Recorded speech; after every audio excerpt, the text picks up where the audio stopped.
Good morning, everyone, and welcome to the virtual breakfast sessions. My name is Larry Sashin. Well, folks, we have a great group today to discuss the California Foodservice Instant Rebate Program and how this can save your restaurant, your business money. Audience, I want you to keep yourselves muted. And before we start, let's go around the room and introduce ourselves. Dave, why don't you start? Sure. My name is Dave Keltman. I'm the president of KLH Marketing, Inc. We are a manufacturer's commercial food service representative based in Anaheim, California. We represent Southern California and Southern Nevada. I've been doing that for about 34 years. And pleased to join your program today, Larry. Okay, thanks for coming. And Jeff. Hey, everyone. My name is Jeff Wade. I'm a senior manager at Energy Solutions. We currently offer instant rebate programs in 14 states across the country. And so looking forward to speaking more on these types of instant rebate programs. Thank you. And Fred. I'm Fred Clashman. I'm the editor and publisher of Total Foodservice. Just got back recently from touring the National Restaurant Show in Chicago, walk a number of equipment shows during the course of the year. And I'm really interested to hear how the rebate program can help California restaurateurs be more efficient. Thank you, Fred. Well, let's dive into this. We're in a climate now, especially in the restaurant industry, where everybody is clawing to hold on to every penny they have. Everybody knows prices are up, attendance is down. So how do we save money? And how do we convince someone that the higher priced item will actually save them money now and in the future? So before we go into this conversation, Jeff, why don't you explain exactly what this program is?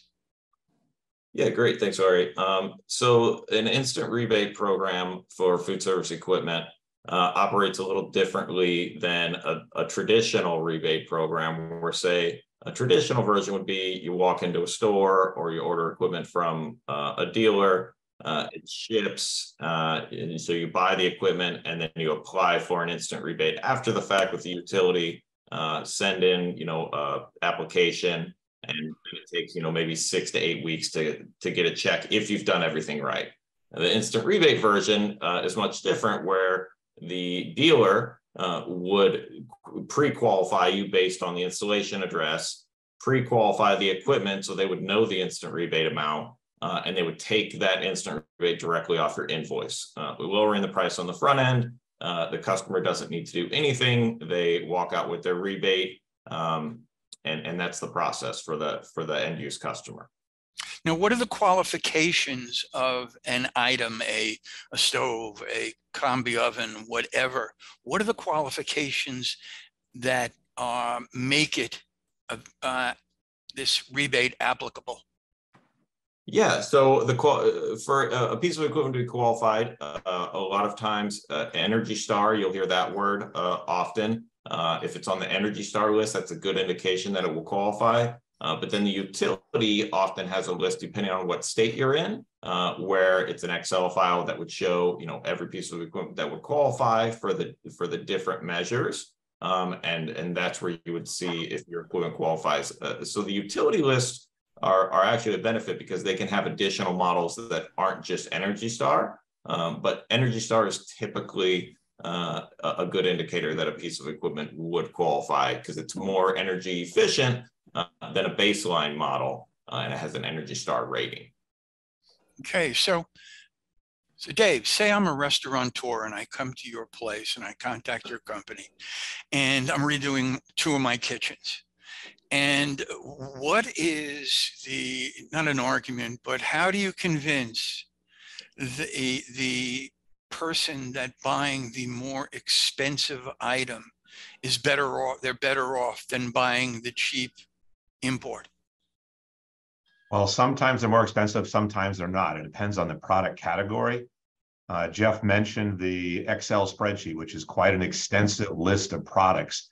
So you go into that spreadsheet and you're first picking what product you want: griddle, range, fryer, refrigerator. There's 20 some different product categories. And then each of those categories have many things for Energy Star or listed as approved models. The Energy Star typical items are the top 25% in energy efficiency. So that is something that's been tested either by there's a Fisher Nickel test, there's Energy Star, there's multiple people that do the testing of those pieces of equipment. So once they've qualified, that's a starting list. But if someone came into my place, my first question is finding out what they do, what their menu is, what are they trying to accomplish? Because while Energy Star piece of equipment are absolutely great, sometimes that's not the right piece, but many times it is. So we got to do some questions first, find out their menu, find out what they're trying to accomplish. If they're a small operator that's doing breakfast, that griddle becomes very important for recovery for eggs, bacon, sausage, hash browns, anything they're cooking. So we need to know more about what they're doing. And if price is their number one goal, there's Energy Star equipment like certain fryers that you can get $900 a fryer back on the current program in California.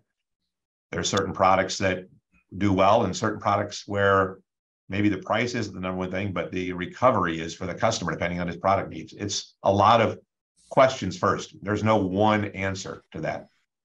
Okay.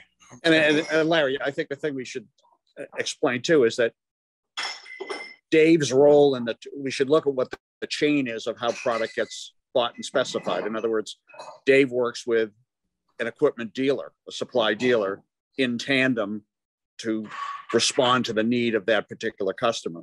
So it's interesting how, as we make this decision about an energy efficient product, there's a couple of different voices that are involved in this thing.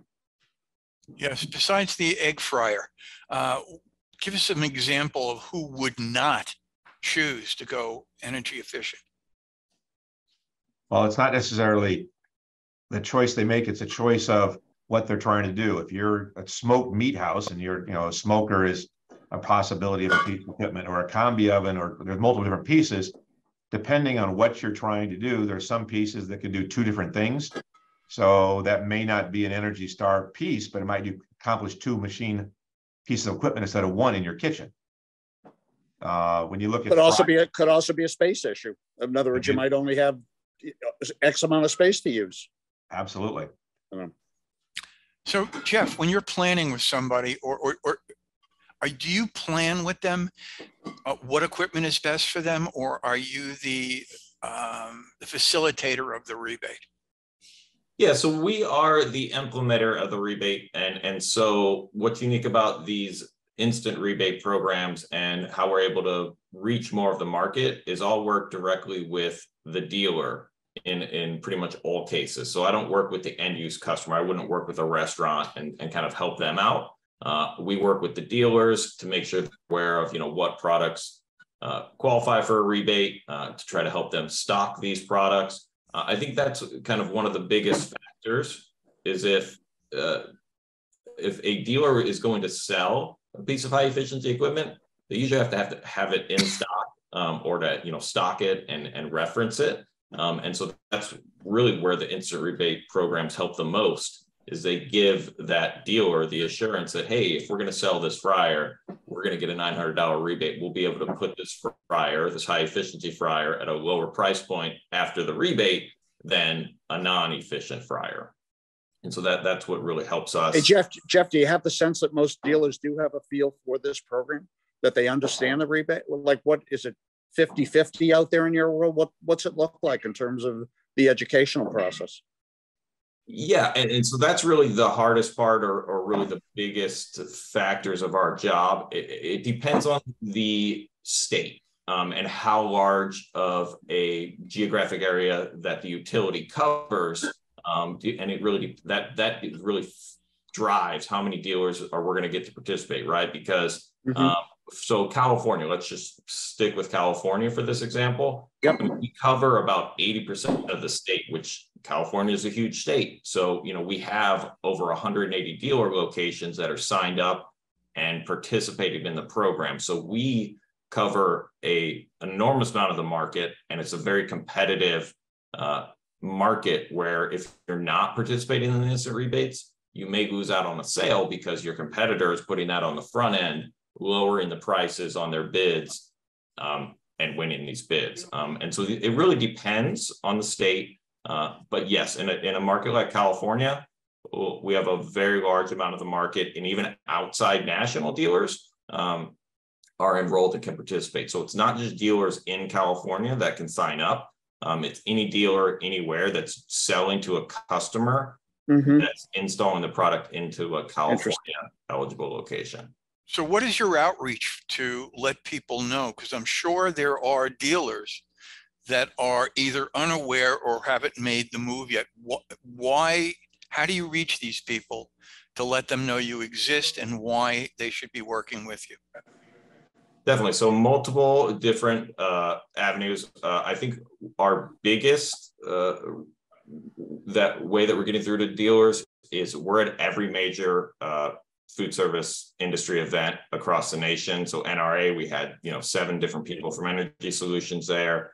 NAFM, pretty much every event across the nation will have staff that's either working with manufacturers, and the manufacturers are introducing us to partners that they're working with, and it's really getting out into the market, being at these industry events, as well as people that we're hiring. So we're hiring industry experts that have years, 10, 15 years of experience, that have maybe worked for a rep firm, and now they're joining us to share their contacts and to get through to some of these deeper industry contacts that we haven't been able to reach, like the chain accounts. That's an area. Cash and carry, we have that covered, but really getting deep into these manufacturer direct sales and chain account sales is something that we're really driving towards now.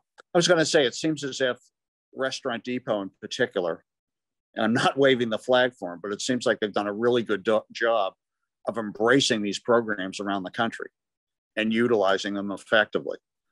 So why do you think a cash and carry operator might be more prone to use these effectively and impactfully versus a traditional dealer? I can talk to that, because please, you mentioned having items in stock is a real key. So throughout Southern California, if you go back 3 or 4 years ago, before the instant rebate program happened, it was the operator filling it out. That was a challenge. But now every floor you go to that has nomenclature, has signage, has point of purchase material from Energy Solutions, talking about $900 for a fryer, talking about $2,000 a deck for a combi oven or whatever, each product. So if you go to a stocking dealer, they have been signed up. Virtually all of our stocking dealers, as Jeff said, they have a very, very good penetration in the stocking dealer world. So if a customer walks in and sees something off the floor, they've done a really good job. We work with them to make sure our equipment is on that list as much as possible. The Energy Star list changes periodically, and it's only the top 25% of pieces of equipment that qualify an Energy Star. So that means 75% of the equipment out there doesn't, which is a big part to it.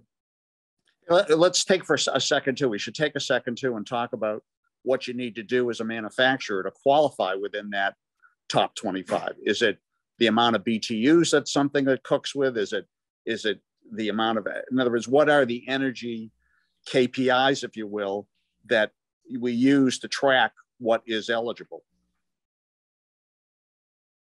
Jeff, Dave, either of you guys have a fix on that? So I mean, I think that's a tough question, because we have around 30 different measures, and each measure has a different qualification, right? And like you said, BTUs, would be a factor for fryers and ovens, and what level they're at, and then recovery time, and so I think it's hard to speak on that, just because every single measure is a little different. But Energy Star has the kind of a clear guideline for each measure. Yes, I kind of refer to the Energy Star guidelines for that particular question. But each individual products have different measures, like you said. Fryers, as an example, they measure efficiency. There's got to be amount of BTUs or electric in, and the amount of heat that gets into the oil that becomes an efficiency rating. That's how they grade. That's part of the grade on the fryer. On a refrigerator, they've got definitions of single door, 2-door refrigerators. and how much energy they use per the size of the cabinet.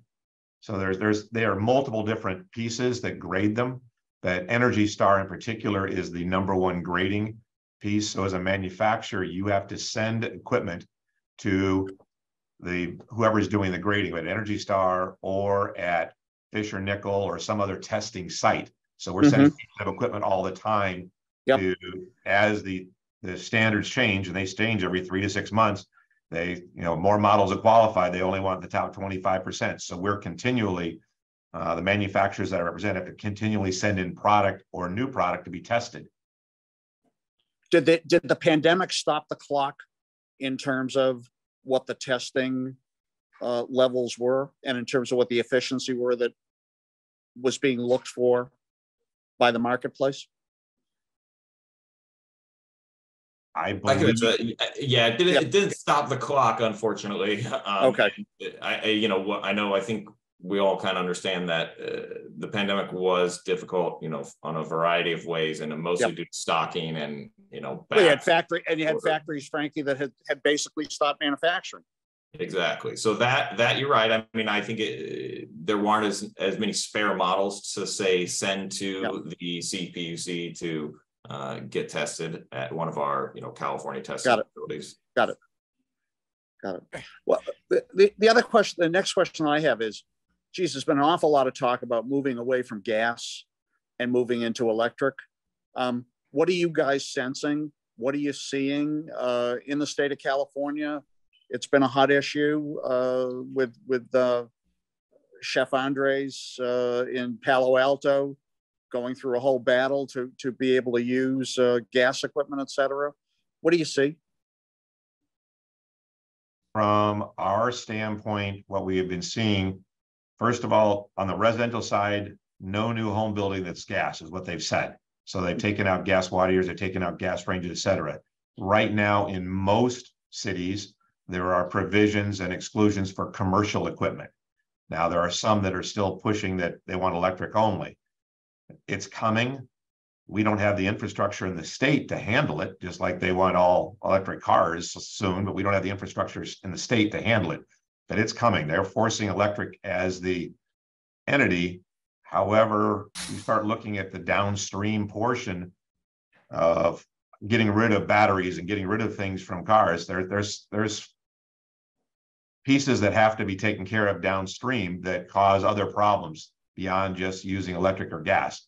I think it'll be a while before gas appliances are completely out in commercial, but that they're talking about doing it in many areas. I guess the thing, Dave, that always bothers me about it is, at its very core, do we have an electric cooking item that can actually sear a steak at 600, 700 degrees, et cetera? What's out there in terms of technology that's realistic to be able to create a dining experience? Every manufacturer that I know in the cooking business is working on trying to improve the electric performance. Can I sear a steak at 1600 degrees on electric right now? No, I can't. But that's what they're trying to get to. They're trying to meet the standards, and you're seeing continually new standards come out that are pushing the manufacturers to do more and more and more. And while that helps on an energy efficiency standpoint to get to that point, there's a lot of cost involved in getting there too. So it pushes the pricing of equipment to be able to do that. And it's funny because, as you were brought out before, as the infrastructure set up, an August afternoon in Arizona or any place that it's hot, when everybody's running their air conditioners, and all of a sudden every restaurant cranks up their stoves, their ovens, and everything else, all I see is brownouts coming for the next 20 years, the way things are. It's one of these things where they always put the cart before the horse. Let's get back to today. How about I come in, I have, first of all, the outreach, I'm going to go back to that. Do you put anything in papers or magazines that people should look for the energy solutions signs in your local distributor? Are you reaching out to the public, the restaurant public, to search out equipment that does fit the rebate structure? Larry, so we do have quite a few bit of public facing advertisements, such as targeted Instagram and Facebook social media pop-ups that would, they're searching for restaurants or food service equipment. It would kind of pop up and say, hey, check out this site. And then it would direct them to kind of our landing page. So that's one avenue. But I think that a lot of times, we really put this emphasis on the dealer to bring this up to the customer, as they know their customer best. They know if the customer is, looking at a piece of equipment, because if they're not, then they wouldn't really qualify for a rebate. But I think that that's the big emphasis that our outreach team puts. Like Dave mentioned earlier, we have marketing material at every single cash and carry that's enrolled. So as soon as somebody were to walk in the door, they'll see a banner that has 8 different measures that have the rebate amount there to kind of give them an idea that this program's there. We also mark every piece of eligible piece of equipment in a store. So if a customer is looking at an oven, they'll see like, hey, ask about instant rebates, or they'll see that instant rebate on there. So I think that's kind of where most of our end customer marketing is. And it's very specific per region, right? Like we wouldn't want to advertise this program in Texas because we currently don't have a program there. So we try to keep a lot of our outreach really market specific geographically. Okay, so somebody has gotten hit by the social media. I happen to be redoing my kitchen, and I contact you, Dave. What is the next step? If you're looking for equipment, we know our dealers that stock pieces of equipment. If people want to try out different pieces of equipment as a manufacturer's rep, there are many throughout the nation that have test kitchens where we have products people can test and try and see. Typically, when they go to the dealer, the product is there for purchase, but not operational. So if we have a chef that wanted to try his product out, his food product, to see if this equipment works for him, we can come into our test kitchen. Our dealer might bring their customers in fact, that someone's doing that today. So we have a lot of that availability. We do not necessarily always direct for them to go someplace. We're going to ask that customer, who do you usually buy from? And 9 times out of 10, we know the dealer they buy from. We've been here for 34 years. We know most of the customers in the marketplace. So we don't want to damage that relationship, but we then might direct them to what that person is stocking, what that person is using. So again, questions in advance are how we start all the conversations. So when does this checklist that you were talking about that qualify them for energy efficient or standard product, when do you start doing that process? From our standpoint, there's a quarterly list that comes out. There's a new list that just came out from Energy Solutions, or from, I'm not sure if it was Energy Solutions or if it was the measuring companies, on products that are qualified as of July 1st and products that are taken off the list as of July 1st. It's not a static list. So as Energy Star redoes their top 25%, and you're in the 23% before a new products in, you might go to 27, fall off a list as they have new standards coming in. So the manufacturers are completely trying to keep in that top quarter or the top percentile. So Jeff's company makes them eligible for rebates. Okay. Good, Jeff. Yeah. So really everything starts at our website, the CA Energy Wise website, either for the dealer or the customer. It's a website that is constantly up to date. So our dealers use it as a reference to check if the zip code of the customer, the installation address, qualifies. The dealer also uses it to check, like Dave said, the equipment. They download that list at all times from the website. So every time they visit this website, that list is always up to date and always accurate. It's updated on the 15th of the month. So yes, every 30 days, like Dave said. And so that new QPL or qualified products list would drop on that 16th of every month. And then Yeah, but I was going to ask you, what about eligibility for, as we get into this time of year, we get into, it's a little late, but we get into the school bid business for next September. Can a dealer use this program to apply to school district bidding that they're doing, or college and university bidding that they're doing? Yes, of course. So that would be considered commercial. So any government, schools, any address that's considered commercial in California would qualify, as long as they had one of the big four utilities, which is SCE, SoCal Gas, SDG&E, and PG&E. So those are the big four that are covered under our California Food Service Instant Rebate program. Got it. Okay. So another question. As you walk these shows now, you see a lot of movement towards combi cooking. You see a lot of movement towards things like sous vide. What are we seeing, Dave and Jeff, in terms of the type of equipment that both qualifies for these programs and can be used as sort of this next level? There's quite a list of combis that are qualified. If you go on Jeff's website, which I was on yesterday, just going through it, at the bottom of the the tab, you pick the product category. There might be 20 product categories. When you click on combis, as an example, all of the available approved combis by model number, by manufacturer, are listed. So you could have, a manufacturer might have 10 different models of combis, and 4 might be listed as their energy efficient or most approved combis.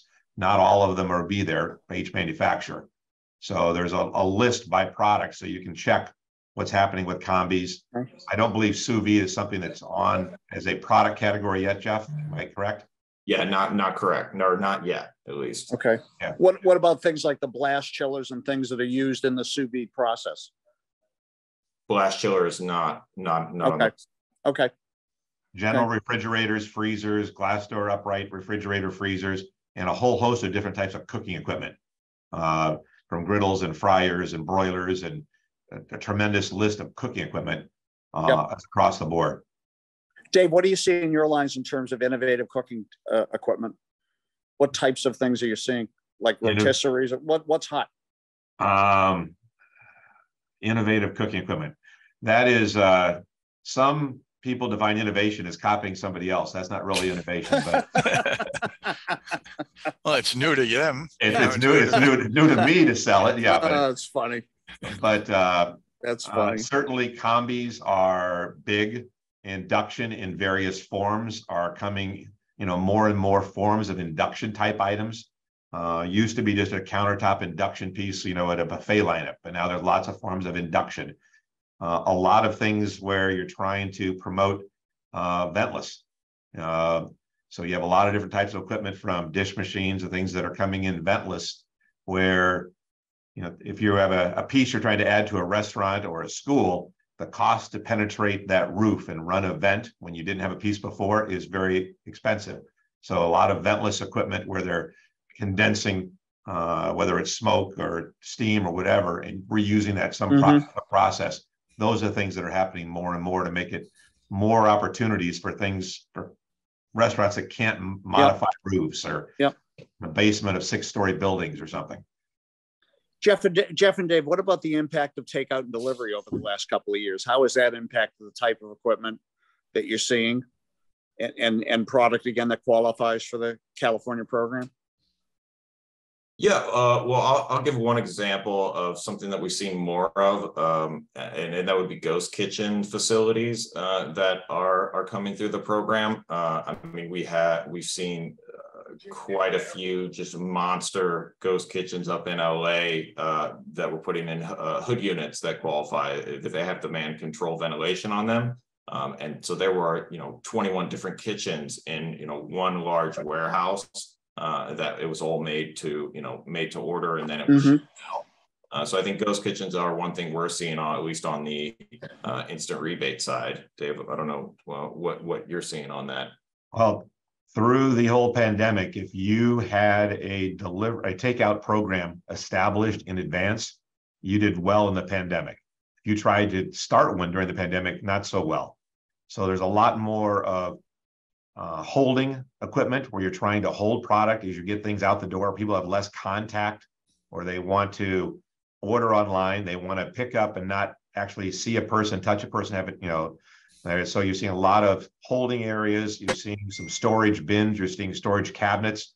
When you go into a restaurant where you place your to-go order on the phone, you come in and you pick it up and you prepaid by a credit card and you just go in and grab it. So less and less personal contact with other people. You're seeing a lot of things that relate to that. Anything in robotics, automated robotics coming through? Yes, we're not quite there yet in a lot of cases, but I've seen some robotics.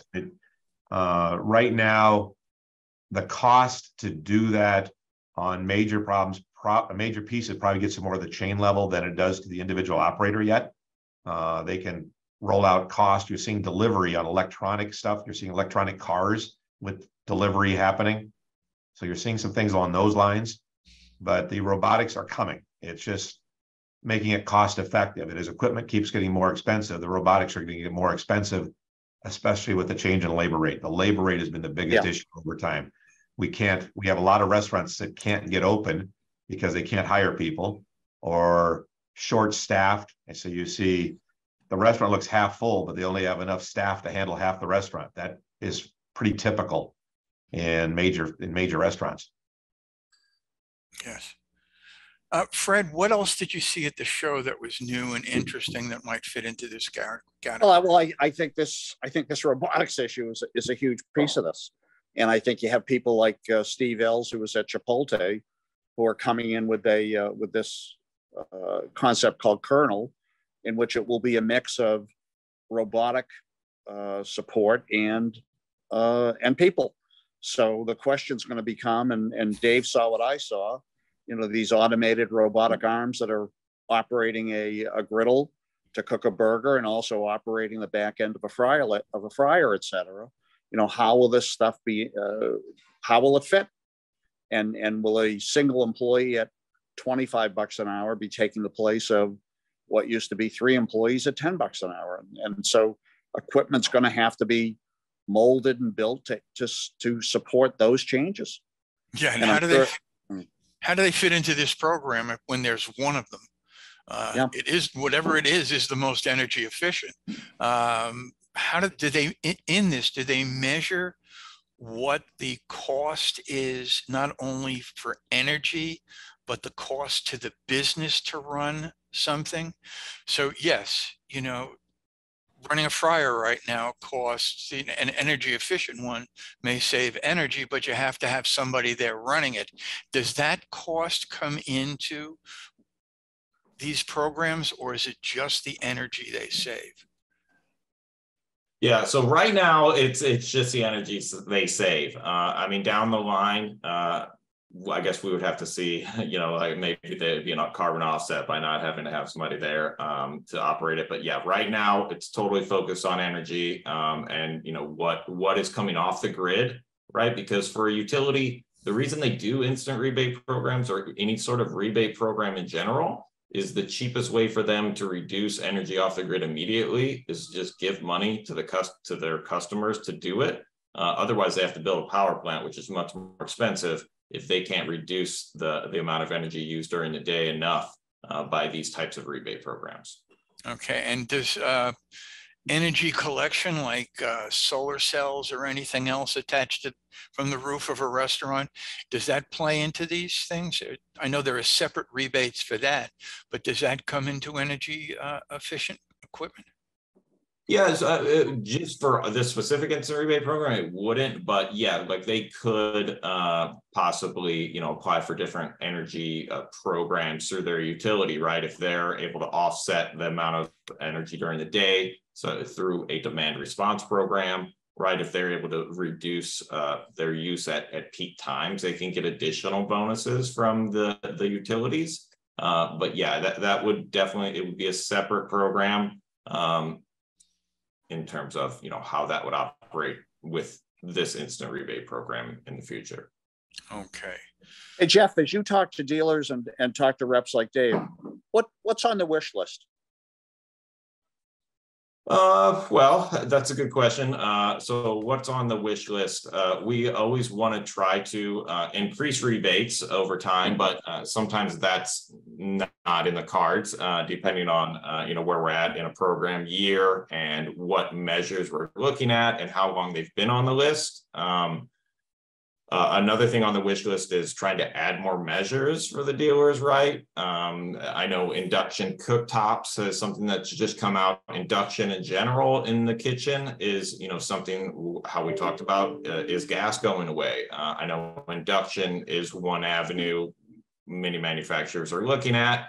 We don't necessarily know if that will be the answer, but that is something that we're trying to include in our energy rebate programs on the electric side, to at least give an option if a dealer would switch over to induction options. I would also say what's on my wish list is trying to get through to all the salespeople at these different organizations, because that can be tough, right? A dealer could be signed up, but if not everyone knows, not every salesperson knows at a location about the program, they could miss out on that rebate. So there's the ongoing education process that has to be part of this.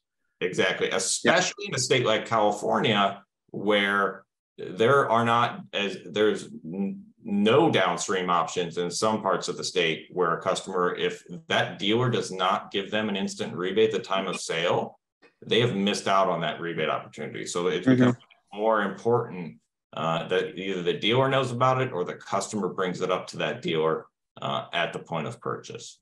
Brings up, hey, are there any rebates on this? Or what are the rebate options? So if you were to give a checklist to the end user right now, what are the 5 things that they should know before they walk into your office, Dave? What are the 5 things they should know? What should they have in hand to answer questions to you, to be guided in the correct way? Well, starts with a basic plan of their floor plan of their business. If they have 900 square feet for a kitchen, or they have 3,000 square feet for a kitchen, that's a big start to know what you can, from a space standpoint, how much space do we have? The second thing would be menu. What type of products are you wanting to cook or produce? That'd be a big part. We have a lot of people that bring their own food, have an idea, but they have no idea what equipment they need to get the food to the proper taste they want. So menu, size, space, certainly location. As Jeff's program listed, about 80% of California is covered. There's still some places that are not, so you have to know your location. If you have a concept, but you don't have a location yet, without a location, we can't answer if there's rebates or not, or our dealers can't. So you got to have a location. Those would be the top 3 to come to mind. And then, is this mom's recipe, or is this something that you cooked up, or do you have a real plan for what kind of food product you need? You have your costs of food, and then a general labor cost of how many people it's going to take. Because one of our goals is trying to save labor. That's the number one return for any of our customers, is if we can take out a half a person a day or a full person a day based on some piece of equipment, that is the biggest help they can have. Okay. So Jeff, how are you educating the consumer through your social media that before they walk into Dave's office, they should have that checklist?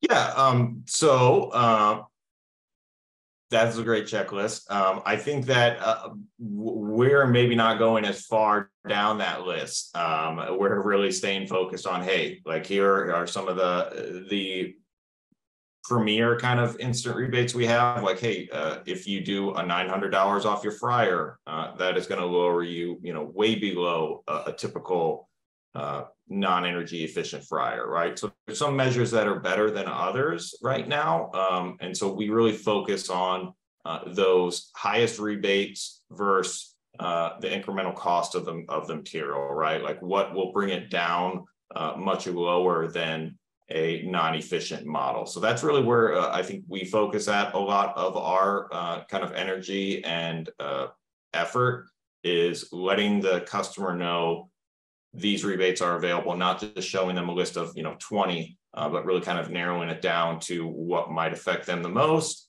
and help them out and help them save money and operate. Okay, Not to put words in Jeff's mouth, but in Jeff's situation, it's the dealer that's going to have that checklist, not Jeff's company. That dealer he's doing business with, he's providing all the rebate and stuff. That dealer that he works with is going to have to ask those same questions to find out what is available. Okay, so the word I understand that the dealer has to do it, but half the time when people are buying something, they want to walk a straight line. And, if they're thinking they're going to come in here and they're going to look at rebates and they're going to do this and this is how they're going to buy, and then all of a sudden you spring on them, here's this checklist. What is your square footage? What is this? I guess it's up to people like Fred and myself to educate the people on what they need to know before they walk in your door, Dave. And you and I will talk about this after, Fred. But this I think, is a key to getting people to making Jeff's outreach more effective and making Dave's job easier. That if an educated consumer walks in knowing that there are certain things I need to bring with me to get the best item that I want to buy, whatever it might be, whether it be one piece of equipment or 3 kitchens. I think it's really important that there's also a big assumption now too, and Dave can respond to this. I mean, the industry just spent the better part of 2 years on a severe supply chain issue. So the question is, what's actually available, what's in stock, and what inventory is there as well? That's a big part of this. Going back a year and a half ago, when 3 years ago, products were in stock, and they went to a year and a half ago to 20 to 50 weeks to get. It was what was available. The number one thing was lead time. What can you get? What can you supply? I have a restaurant that I'm trying to open. I need this. What do you have? And we'll make accommodations to get open, because they're already signed our lease. We've already got things going. So lead times were a huge, huge issue. That is starting to dissipate. Most of the manufacturers have gotten to the point where lead times have come down to maybe not 100% we consider normal, but close enough to where they can manufacture. And it became now a challenge for the dealers, because the user got used to now ordering 20 weeks or 30 weeks in advance. Now they've ordered, now it's at the dealer's place and they're not ready to ship it. So I have dealers with excess jobs sitting there they can't install because they're not ready yet. Everything will kind of adjust at time. But lead time was huge. So when this consumer now that walks into your place, is there a choice of machines and tools, or is the choice the one that's there? A little bit of both. When a consumer comes into our test kitchen, many times they're solving a problem, whether it's a holding problem, whether it's a speed problem. If they're trying to get their drive-through faster, what can we do? And they don't have the solution. That's what we're trying to provide for them. How do we increase the speed going through a drive-through? How do we limit the amount of time the person's at a counter if it's an individual restaurant pickup? Those are solutions we're trying to see. We're trying to find where their pain points are and then trying to solve their pain points. Okay. So first, Jeff, is there a weekly or a monthly newsletter that you people send out? And is there a way for people to get on that so that if and when it's time for them to buy, they know where the places are to buy and get the rebate? Yes, we do have a newsletter that we send out to the market. Correct. All right. And how do they get onto that?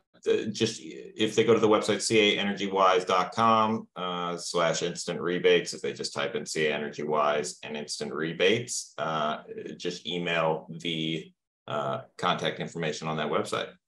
Okay, thank you.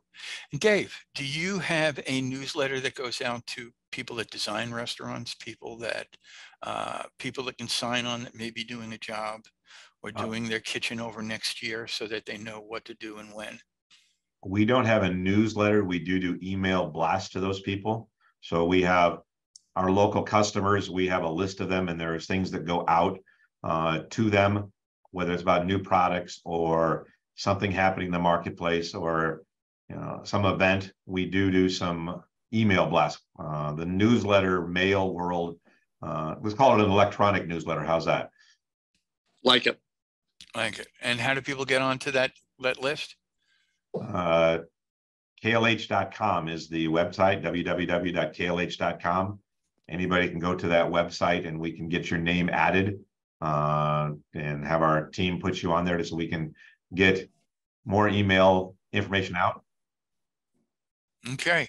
So, time is always our enemy, and it's our friend and our enemy all the time when we do this show. So in the last few minutes, what I would like to do is to go around the room and to bring out a point, a takeaway that people should know, and that why people should hit your service and why and how they do it, and something that they should keep in mind before they do that. Why don't you start, Jeff? Hi, so biggest takeaway from this, if you are a restaurant owner or purchasing any sort of equipment in the future, take a look at caenergywise.com and the instant rebates, see if any of those measures would be equipment that you're installing, and bring it up with your preferred dealer in California. And if you're in another state, just bring it up there and see if we have an instant rebate program there. Okay. Thank you, Jeff. Dave. Biggest takeaway is, having knowledge. When you go in to talk to someone, you can go to our website, but we do a lot, just like Jeff, with the dealers. The dealers are where our key business is. So asking appropriate questions at your dealer to learn about equipment and have more knowledge. We're certainly there to help and assist. We do have a test kitchen here in Anaheim where people can make appointments. We have a corporate chef on staff. So our chef can work with your chef to see what you need from a menu standpoint. And then we can help direct you to energy efficient equipment or the equipment that you might need to better run your restaurant. Okay. Okay. Fred. Support your local California dealer. And with that comes a wonderful group of reps like Dave that are there to support that dealer as well. In a world where there's lots of e-commerce opportunity and cheap, or lowest price is always the issue, I think you're looking for value. And I think that local dealer and that local rep, that chain gives you that value. Yeah. Yeah. Especially, you always get what you pay for. And one of the things you pay for when you go to a dealer like Dave, or you're looking to enter solutions to make your life a little bit easier getting rebates, is that you're paying something that will save you money in the long run. Buying a piece of equipment online that gets shipped to your door, you get the knowledge that in that little paragraph that they write about describing your product. Dave, how long you been in the business? 43 years. Okay. Wow. Try putting a price on knowledge like that. Jeff, how long has your company been in existence? 22 years. 22 years. So do you want to fill out those forms yourself or have your Aunt Molly do it for you? Or do you want somebody who's been doing it for 22 years? I mean, talk about spending a little to make more. It's money well spent. I want to thank everybody for coming today. I want to thank the people that showed up at 9 o'clock in the morning, New York time, and saw a big blank screen and left. I really want to thank the people who showed up again at 12 when it's 9 o'clock in California. So come back and see us again very soon. We lost Fred. And we're going to be back again in 2 weeks with another interesting topic. And just two more things I have to say. Everybody, stay positive, test negative. I'll see you in 2 weeks. Bye now, folks.